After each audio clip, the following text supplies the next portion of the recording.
Hi, welcome back. We've now talked about what self-awareness is and the benefits you can obtain by being a self-aware individual.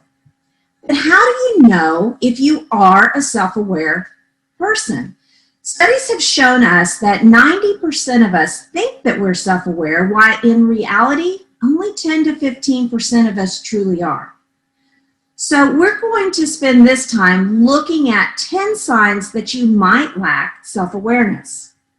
The first one is you have trouble understanding your emotions. You can be prone to emotional outbursts or have difficulty explaining to people how you feel and why you feel certain ways.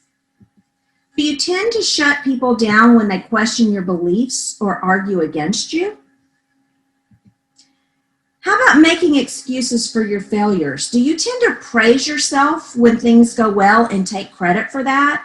And then when things aren't going so well, do you look to blame others or find other things outside of yourself that could have caused things to go wrong? Do you tend to find it difficulty to relate to other people or to empathize with them? Can you put yourself in their shoes, or is that a total foreign concept to you?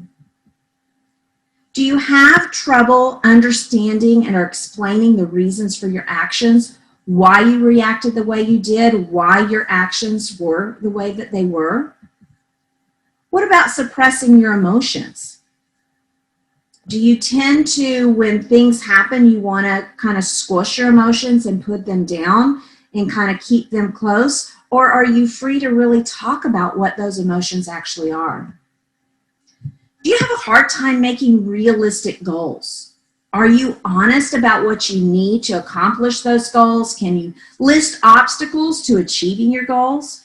Do you know what your weaknesses are? Do you know what your strengths are? Do you lack a sense of self-identity? Do you know who you are in this world? Do you have trouble keeping yourself on track? Or do you tend to get off task and then really have difficulty kind of coming back? What about time management? Do you really struggle with time management and self-control?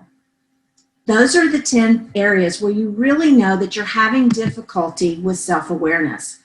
The biggest problem we have with our self-awareness is that most of our thoughts and actions are on autopilot. Now, that's not always bad. Our habits, our routines, our impulses and reactions can carry us through life, so we don't always just have to stop and think about every little detail. The problem with being on autopilot is that because we're not aware of our habits and routines, we no longer control them, they control us. The key to raising self-awareness is paying attention to our emotions. And that may seem a little anticlimactic, but remember that the simplest truths in life are often those we find hardest to accept. It sounds basic because it is. To raise your self-awareness, you must develop a relationship with your inner self.